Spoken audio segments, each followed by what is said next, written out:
Hey everybody, I'm going to talk about an idea that you say common sense that isn't all that common. Many people, they're looking to buy these biotechs or tech stocks or all kinds, uranium stocks, that they don't really know anything about. And I find it,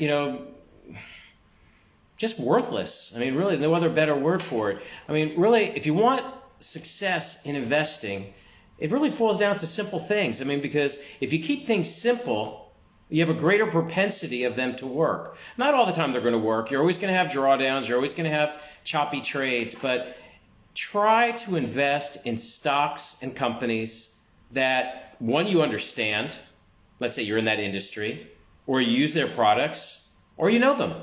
I mean, and then combine technical and fundamentals. Look at a company that's making money. And a lot of the companies that you use in your everyday existence, you're not the only one using them.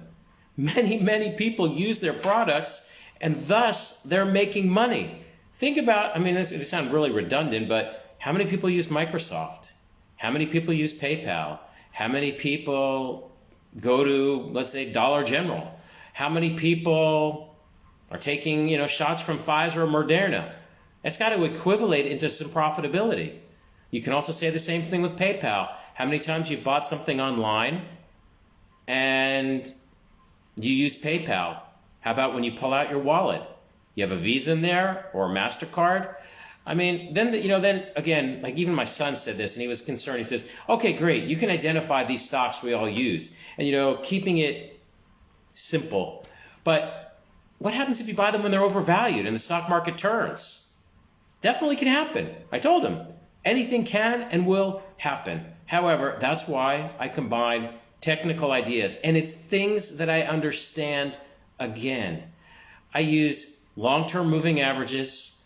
I want to be involved in the long term. I want to have ownership. I'm not buying a lottery ticket. I'm not like these, let's say, whatever, Wall Street, whatever they called themselves, the ones from Reddit, Reddit, blah, blah, blah. I mean, that was just, utter stupidity and gambling.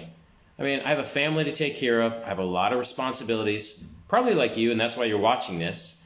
So I want to involve myself and have ownership in companies that make money consistently. And it's not like brilliant thinking. I mean, this is based on Warren Buffett, Peter Lynch, Fundsmith.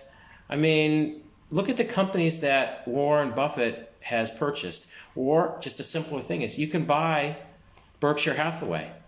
And, I'll give the other realities. There were several occasions in the 2000 range, from 2000 to 2010, the stock fell more than 50% or 50% thereabouts. So is that a reason not to go in? But if you look at a long-term chart, you're still ahead. What I propose, because I know myself, you have to know yourself when you invest. I know I don't like going through tremendous pain, and I also know that anything can happen. We can be like Japan, where it went from 39,000 and crashed. It could be 1929 again, or it could be 1973, 1974 again. So what I use is companies I understand, products I use, and I put on very long-term moving averages. If I want to say on a daily basis, it's the 50, the 100, and the 200-day moving average. When the 50 is above the 100, world's beautiful. 50, 100, over the 200, great. Things are looking up. When the 50 is below the 100, things aren't looking up so great. We can be choppy. So I want to mitigate my exposure to 50%. And then in order to avoid the pain of a bear market, which is out there, definitely out there, if my moving averages, my long-term moving averages to the 50 and the 100 are below the 200, I'm out and I'm waiting. So what I'm trying to do is trying to pass along information that I've been using since 1994.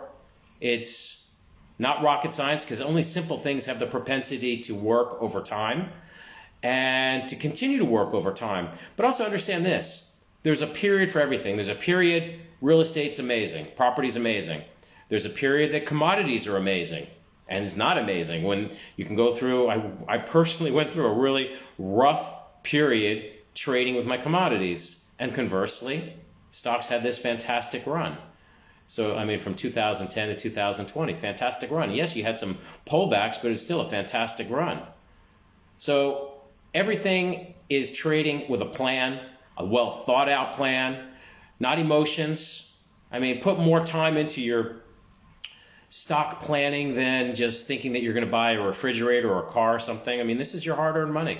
So I hope this helps. Please subscribe and share with your friends. And if you have any questions, I'll try to advise. But this is not personal for anyone's personal situation. I can just talk about my personal situation. Thank you. Appreciate it, everybody.